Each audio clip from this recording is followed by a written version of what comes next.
स्वादिष्ट मेनू मध्ये स्वागत आहे। मी प्रतिभा तुमचं स्वागत करते माझ्या चॅनल मध्ये। नवीन असणार तर चॅनलला सबस्क्राइब करा। धन्यवाद।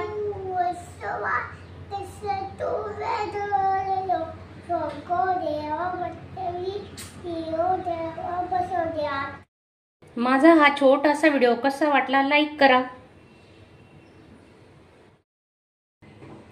आज आपण साबुदाण्याची रेसिपी बनवतोय। तर त्यासाठी पाव किलो साबुदाणे घेतले, तुम्ही पाहू शकता। आता आपण ते साबुदाणे 2-3 पाण्याने धुवून घेते मी। ते दुकानात तर आपण आणतो पावडर वगैरे लावलेलं असतं, तर चांगलं स्वच्छ धुवून घ्यायचे साबुदाणे।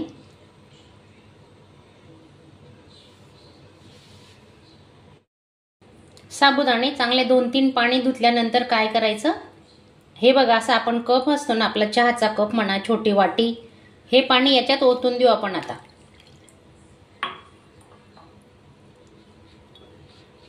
आणि 5 ते 6 तासासाठी आपण हे साबुदाणे भिजत टाकतोय। आता झाकून ठेवू। हे बघा आपले साबुदाणे 5 ते 6 तास किती छान भिजलेत, हे बघा पाहू शकता तुम्ही। हे पहा असे झाले पाहिजेत। जास्त पाणीही नाही आणि जास्त कोरडेही नाही, खूप छान होणार आहेत। तर तुम्ही रेसिपी पूर्ण बघा। 2 ट्रिक वापरणार आहेत आपण। हे बघा, एक तर मी तुम्हाला सांगितलं होतं साबुदाणे धुतल्यानंतर छोटासा चहाचा कप आहे तेवढंच पाणी वापरलेलं आहे मी, खूप छान झाले। आणि अजून एक ट्रिक वापरणार आहेत तुम्ही, चला आता माझ्यासोबत। साबुदाणे खिचडीसाठी आपण शेंगदाणे भाजून घेतोय आता।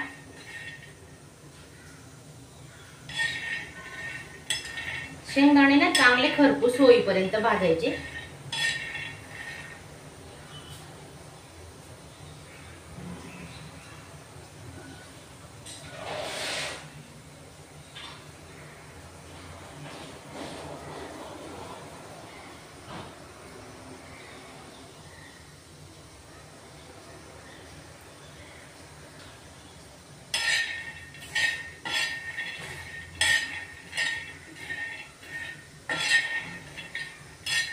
तुम्ही अशा पद्धतीने खिचडी बनवा, अजिबात चिपचिप होणार नाही, चिकट होणार नाही, खूप छान होईल। नक्की करून बघा। आणि तुम्ही नवीन असणार तर चॅनलला सबस्क्राइब करा, लाईक करा, शेअर करा।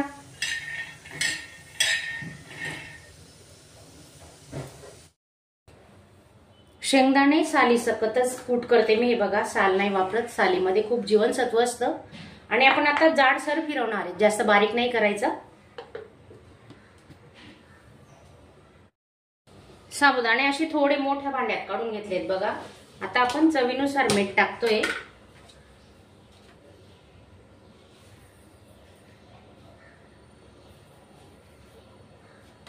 हाताने चांगलं मिक्स होतं मीठ, हे बघा असं मिक्स करून घ्यायचं।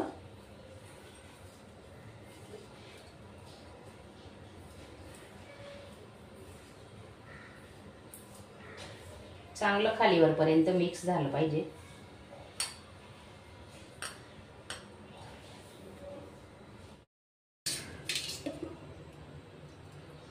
1 ते 1.5 पडी तेल टाकतोय आपण।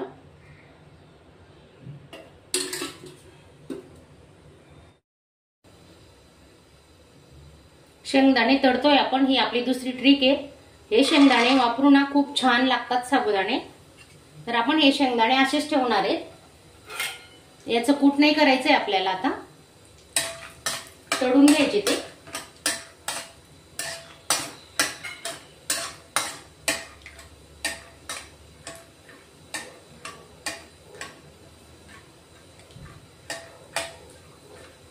आतून कच्चे नको राहायला म्हणून वरून आहे ना थोडासा तांबूस रंग येईपर्यंत तळून घ्यायचे।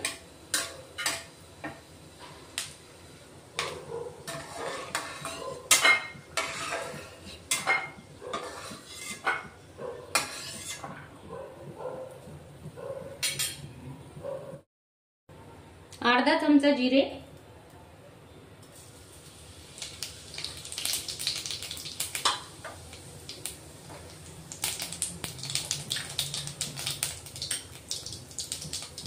मिरची आपण वाटून घेतलेली बघा, 3 ते 4 मिरच्या आहेत।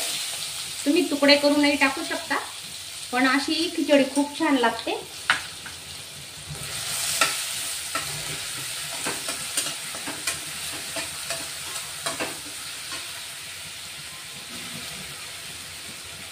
बटाटे, उकडलेले बटाटे एक घेतले, 2. ते आपण असे परतून घेऊ आता.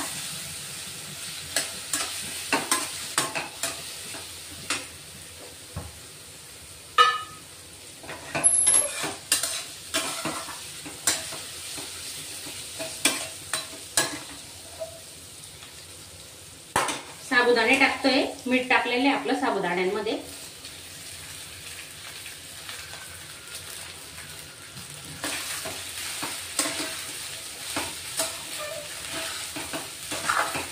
एकदा तुम्ही अशी मिरची वाटून साबुदाणे नक्की करून बघा.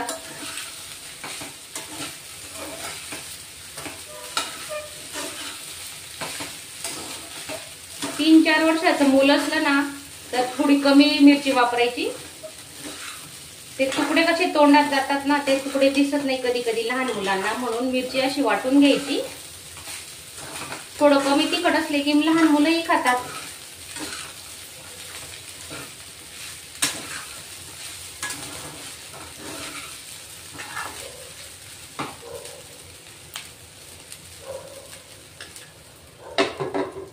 गॅस स्लो ठेवलाय. 5 मिनिटं आपण आता वाफ काढतोय.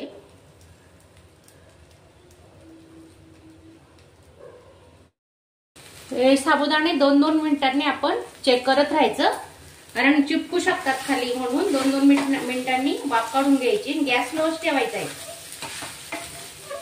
10 मिनिटात आपले साबुदाणे तयार होतात.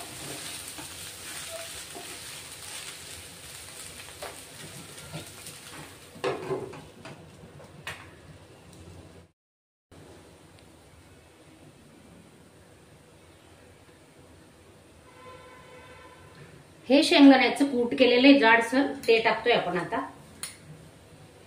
पाव किलो शेंगदाण्यासाठी मी 1 वाटी कूट वापरलेलं आहे.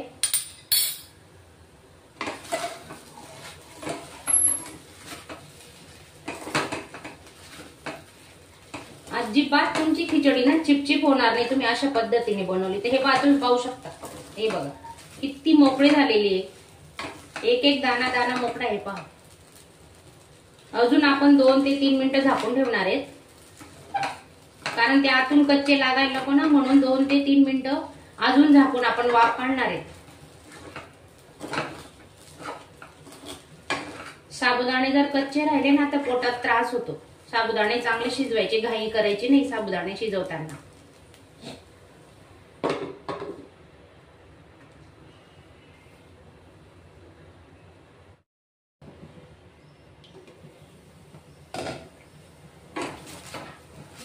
साबुदाणे आपले होत आलेत.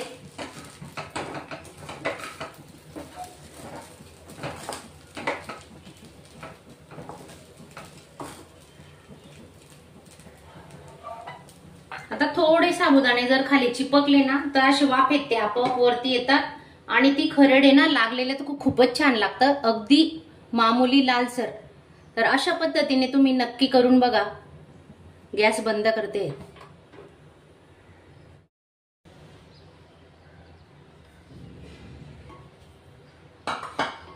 साबुदाणे तयार आहे. हे पाहू शकता तुम्ही.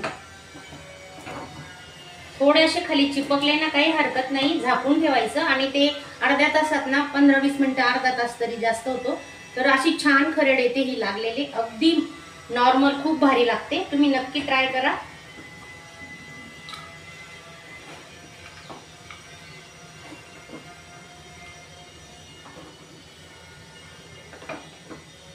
आणि माझा हा आजचा व्हिडिओ तुम्हाला आवडला असेल तर एक लाईक नक्की करा. माझा हा छोटासा व्हिडिओ कसा वाटला लाईक करा. अशा चमचमीत झणझणीत रेसिपी पाहण्यासाठी स्वादिष्ट मेनू चॅनलला सबस्क्राईब करा आणि बेल आयकॉनवर क्लिक करा.